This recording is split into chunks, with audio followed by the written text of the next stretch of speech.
जय प्रयागराज।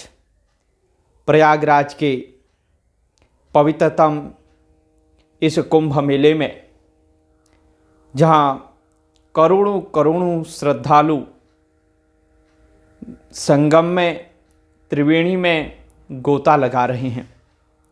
भगवती गंगा मैया, भगवती यमुना मैया और भगवती सरस्वती मैया, गंगा मैया और यमुना मैया प्रकट रूप से दर्शन का भी आह्लाद प्रदान कर रही हैं, मज्जन का भी और आचमन का भी। लेकिन अंतःसलीला के रूप में भगवती सरस्वती मैया भी प्रवाहित हो रही हैं और हमारी सुषुप्त बुद्धि को जागृत करने का एक सुंदर सुअवसर है। प्रयागराज में जाकर के गोता लगा करके स्नान आदि करके अपने जीवन को धन्य करने का यह पवित्र अवसर है। इस सुअवसर में वहाँ जाकर के गंगा जी में, यमुना जी के उस संगम में जहाँ जिसको अवसर मिल रहा है वहाँ जाकर के डुबकी लगानी चाहिए, क्योंकि पूरे प्रयागराज में कहीं भी स्नान करो एक जैसा फल प्राप्त होता है। तो इसलिए सब लोग बड़ी सावधानी पूर्वक, धैर्यता पूर्वक, श्रद्धा पूर्वक वहाँ जाकर के स्नान करें। श्री संगम का, श्री प्रयाग का इतना माहात्म्य है कि वहाँ स्नान करेंगे तो तीनों प्रकार के ताप आपके नष्ट हो जाएंगे। आदि दैविक, आदि भौतिक एवं आध्यात्मिक त्रिविध तापों को शमन करने की, त्रिविध तापों को नष्ट करने की शक्ति उस त्रिवेणी में है। यह त्रिवेणी, ये पवित्र काल जो हमको प्राप्त हो चुका है, यह अद्भुत है। इसका आनंद लिया जाए और वहाँ जाकर के सांसारिकता का त्याग करें और आध्यात्मिकता को अपनाएं। जो लोग वहाँ जाकर के भी केवल सांसारिक और व्यावहारिक नियमों का ही पालन करते हैं, आध्यात्म का व्रत नहीं लेते, अध्यात्म पक्ष को हृदय से स्वीकार नहीं करते, निश्चित रूप से वह उतने भाग्यशाली नहीं हैं जितना उन्हें होना चाहिए। यह सुअवसर, यह मानव तन भगवान ने बहुत बड़ी कृपा करके दिया है, उसमें भी यह पुण्य काल हमें प्रदान किया है। शास्त्रों में कहा गया है कि पदार्थ और समय व्यक्ति को अनुकूल मिल जाए, पुण्यमय मिल जाए, तो उसका सेवन करके जीव को अपना परम कल्याण कर लेना चाहिए। तो प्रयागराज के इस पवित्र क्षेत्र में जाकर के दान जरूर करें, क्योंकि सुकाल आने पर, पवित्र काल आने पर जो दान करता है, असहायों की सहायता करता है, सेवा का कार्य करता है, निश्चित रूप से उसका पुण्य अनंत अनंत गुणा बढ़ जाता है। शास्त्र में एक सुंदर श्लोक वर्णित किया गया है, उसमें वर्णन है कि अन्य क्षेत्रे कृतं पापम तीर्थ क्षेत्रे विनश्यति, तीर्थ क्षेत्रे कृतं पापम वज्रलेपो भविष्यति। हम लोग अपने घर में, गांव में, शहरों में जो रहते हुए पाप कर लेते हैं, वो पाप तीर्थ क्षेत्र में और तीर्थों के राजा प्रयाग क्षेत्र में जाने के बाद सर्वदा के लिए भी नष्ट हो जाते हैं। लेकिन किसी भी पवित्र तीर्थ में जाते हैं और प्रयागराज जैसे महानतम तीर्थ में जाते हैं और वहाँ जाकर के हम पाप करते हैं, तो निश्चित रूप से वह अनंत गुणा बढ़ जाता है। जैसे पुण्य वहाँ जाकर के बढ़ता है, पुण्य का फायदा ज़्यादा होता है, वैसे ही जो पाप करेगा उसका पाप भी अत्यंत कठोर, अत्यंत बड़ा विराट हो जाएगा, जिससे निपटना बड़ा कठिन हो जाएगा। ऐसे पवित्र अवसर पर बड़े संयम पूर्वक, सौहार्द पूर्वक, सबके साथ प्रेम भाव पूर्वक वहाँ स्नान आदि क्रिया करनी चाहिए। उसी पवित्र तीर्थ के निकट रहने वाले श्री निषाद राज महाराज रामचरितमानस में कहते हैं, समर मरण पुण्य सुरसरि तीरा, राम काज क्षण भंगु शरीरा। उन्होंने भगवान श्री राम की भक्ति की पराकाष्ठा को प्राप्त किया और राम भक्ति में इतने तल्लीन थे वह निषाद राज महाराज। भरत जी जब वहाँ जाने लगे, उनको संदेह हुआ कि भरत सेना के साथ क्यों आ रहा है। उन्होंने विचार किया, क्या पता भरत राम को जंगल में मार के अपने राज्य को निष्कंटक करना चाहता हो।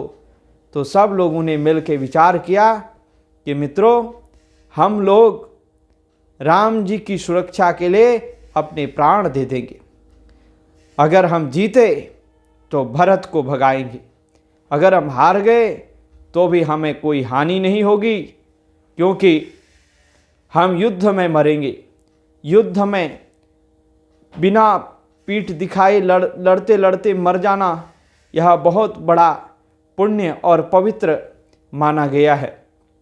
और उसी प्रकार दूसरी बात है, यहाँ सुरसरी हैं, यहाँ देव नदी भगवती गंगा जी हैं।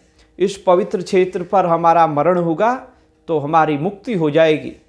तो और तीसरी बात, राम जी का कार्य प्रभु कार्य के लिए, प्रभु को प्रसन्न करने के लिए, प्रभु का प्रे करने के लिए आए हैं, और शरीर तो क्षणभंगुर है। तो जो वहाँ पर इतनी बड़ी भीषण भीड़ में एक दुर्घटना घट गई, जिसमें कई श्रद्धालुओं को महाप्रयाण करना पड़ा। निश्चित रूप से यह महाप्रयाण है उनका, पर वह लोग इस विचार से नहीं गए थे कि वहाँ हमारा महाप्रयाण हो। वह तो यही सोच के गए थे कि हमारे जीवन के पाप धुल जाए, हमें भगवती गंगा मैया की कृपा प्राप्त हो, हम अपने घर वापस आएं और अपने घर वालों को प्रसन्नता प्रदान करें।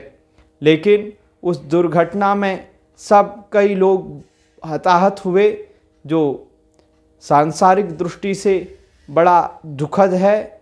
हमारा भी हृदय अत्यंत व्यथित है।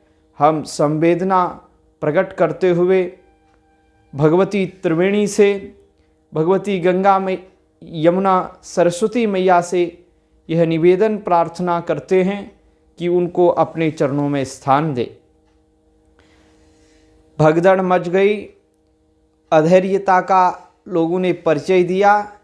आजकल विविध प्रकार की अफवाहें भी फैलाई जाती हैं और राजनीतिक लोगों के द्वारा अपने दूसरे पक्ष को, विपक्ष को गलत ठहराने के लिए भी, कि जिसकी सरकार है, जिसकी व्यवस्था है, उसकी व्यवस्था में त्रुटि दिखाने के लिए भी षड्यंत्र किए जा रहे हैं और किए जा सकते हैं।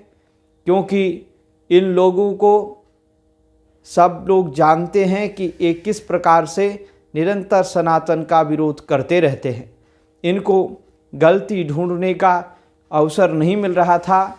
इस घटना के बाद इन लोगों को अवसर मिला और इन्होंने हमारे सनातन पर निशाना साधा, और साथ ही हमारे जो प्रधानमंत्री जी हैं और उत्तर प्रदेश के जो माननीय मुख्यमंत्री जी हैं, जो एक संत हैं, एक आचार्य हैं, एक पीठ के पीठाधीश्वर हैं, तो जो पूर्ण रूप से सनातन के प्रति समर्पित हैं और तीर्थ के प्रति तत्परता का जिनका भाव है, ऐसे महात्माओं को भी, ऐसे जो सात्विक राजनीतिज्ञ है, उनके प्रति जहर उगलना यह मैं समझता हूँ कि अत्यंत निंदनीय कार्य है। पर जो लोग महाप्रयाण कर चुके हैं, निश्चित रूप से यह दुखद है। उनके परिवार और जो घायल हैं वो सब पीड़ित लोग, उन सबको भगवती गंगा, भगवान देवादिदेव महादेव अपना कृपा प्रसाद प्रदान करें, उनको अनुग्रहित करें। इस दुखद घटना पर उनको ये शक्ति प्रदान करें कि वो इस घटना से उबर सकें और सरकार उनको यह पूर्ण रूप से सहयोग प्रदान करे, आर्थिक, और उनको जहाँ जाना है उस स्थान तक पहुँचाए। यह सरकार का भी कर्तव्य बनता है।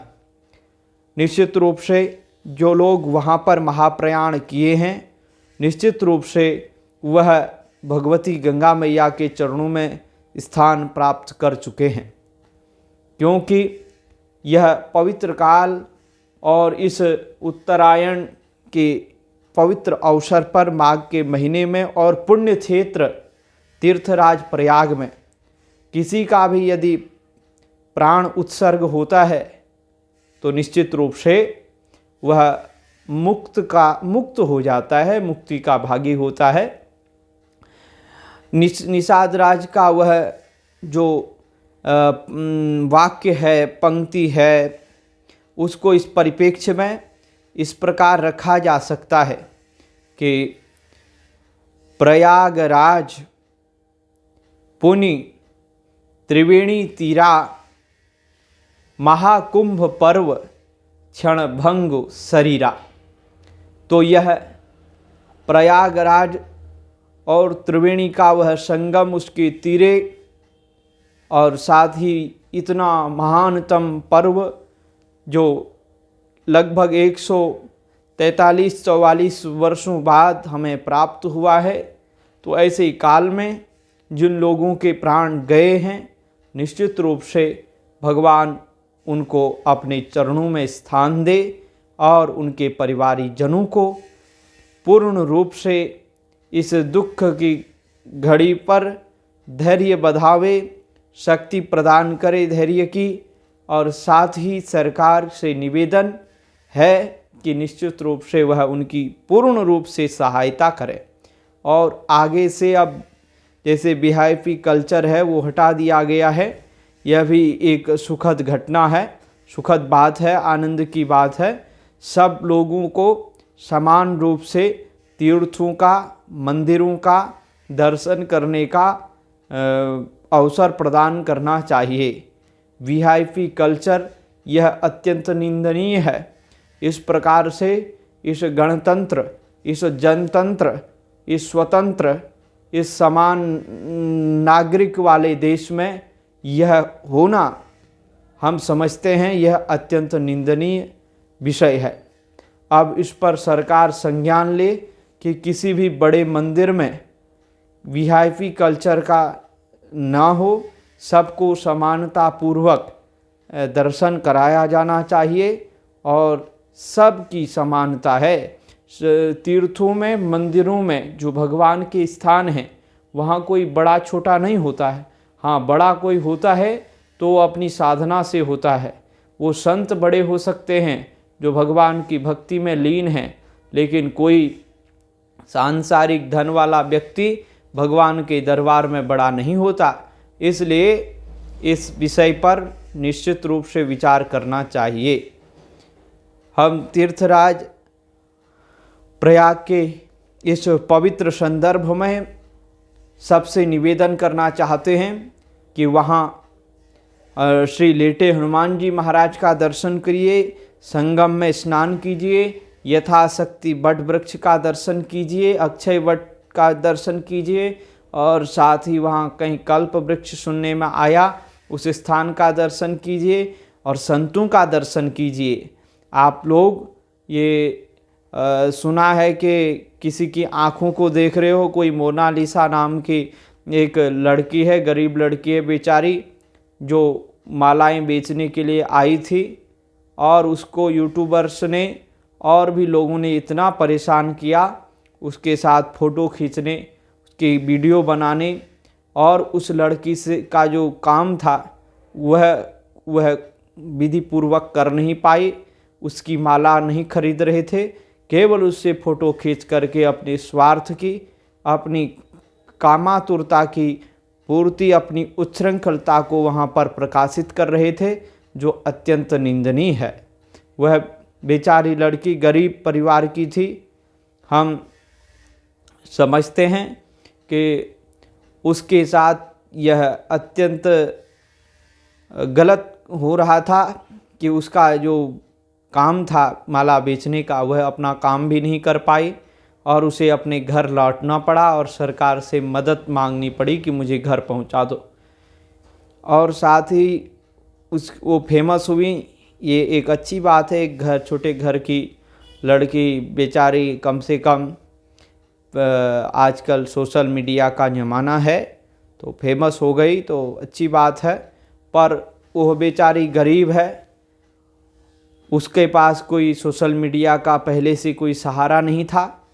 लोगों ने उसके नाम से कई आइडियाँ खोल दी हैं, कई अपनी अपनी फेक आईडी बना करके अब वो अपनी एक नूतन आईडी भी बनाती है। तो निश्चित रूप से उसके साथ एक धोखा हो रहा है। नूतन भी बनाएगी तो लोग समझ नहीं पाएंगे कि असली कौन है, नकली कौन है, कौन नकली आईडी है, कौन असली आईडी है, क्योंकि हजारों उसके नाम की आईडियाँ बना दी गई हैं, जबकि ऐसा नहीं होना चाहिए। मैं सोचता हूँ अगर सरकार, कोई प्रशासन इस पर कार्य करे और जितने भी नकली आइडिया उनके नाम से बनाई गई हैं उनको हटा देना चाहिए। और वैसे ये कुंभ का विषय नहीं था, फिर भी लोगों ने अपनी उच्छृंखलता, अपनी एक अधैर्यता, अपनी अशिष्टता का प्रयोग इस संदर्भ में किया। दूसरी बात, एक कोई लड़की थी जो भगवा वस्त्र धारण करके किसी महाराज के रथ पर बैठी थी। वह भी एक बड़ा विचारणीय और दुखद विषय था कि कोई भी आजकल वस्त्र पहन करके ये कहने लग जाता है कि मैं साधु हूँ, इतने वर्ष से मैं ये कर रहा हूँ, जबकि वस्त्र पहन भी ले तो भी ये कहना चाहिए था कि मैं केवल एक दिन के लिए वस्त्र धारण किए हुए हूँ, मैं कोई साध्वी या साधु नहीं हूँ। इस प्रकार का वहाँ पर उनको वक्तव्य दे देना चाहिए था। झूठ बोल करके लोगों में भ्रम फैलाना यह हम अनुचित समझते हैं। और तीसरी बात है, जो IITN बाबा नाम से कोई व्यक्ति अर्ध पागल की तरह प्रसिद्ध हुआ, वह व्यक्ति भी जो सनातन की परंपराओं को ना मानते हुए मनमानी मनगढ़ंत बातें करता है और उसकी बातों में कोई तथ्य नहीं रहता, क्योंकि जो बात अभी कही उसके विपरीत कुछ देर बाद वह बोलता है, तो इससे उसका पता लगता है कि उसके पास कोई सिद्धांत नहीं है। जब जो मन में आता है सो ही बकना उसका काम है। इससे ये भी सिद्ध होता है कि उनके मानसिक संतुलन में कुछ स्थिरता नहीं है। तो इन सब विषयों को मीडिया ने इतना उछाला है जिससे मेन कुंभ जो है वह दिखाई नहीं दिया। संतों का दर्शन, संतों का यज्ञ आदि करना, ये सब प्रकाशित होता तो निश्चित रूप से इस प्रकार की दुर्घटनाएं भी नहीं घटती। जब उच्छृंखलताएं व्यक्ति दिखाते हैं तो उसका परिणाम भी बड़ा भयानक होता है।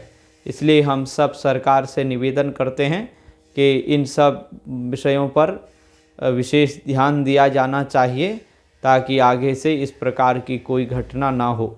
और जो हो गया उसके लिए अब किसी प्रकार की राजनीति करना यह उचित नहीं है। कई संत लोग भी बड़े भड़क जाते हैं किसी न किसी पार्टी से संबंध रखने वाले लोगों की बातों पर ज़्यादा ध्यान नहीं देना चाहिए, क्योंकि ये कई हमने देखा है शंकराचार्य जी के पद पर रहते हुए भी उस पद की गरिमा कभी न कभी खो देते हैं। ऐसी पार्टियों का समर्थन करते हैं और उनको एक हौसला देते हैं जो सनातन धर्म के कार्यों में तत्पर रहने वाली सरकारें हैं। उन्हीं की निंदा करके विरोधी पार्टियों को एक प्रकार से एक रास्ता दे देते हैं विरोध करने का और एक माहौल बनाने का। तो इसलिए हम सब संतों से और पूज्य आचार्यों से भी निवेदन करते हैं कि इस प्रकार के वक्तव्य निंदनीय हैं, ऐसे वक्तव्य नहीं देने चाहिए। इन्हीं शब्दों के साथ में हम सबसे विश्व की मंगल कामना की, भारत की मंगल कामना की, अपने प्रदेश उत्तराखंड के मंगल कामना की भगवान देवाधिदेव महादेव से प्रार्थना करते हैं। हर हर महादेव।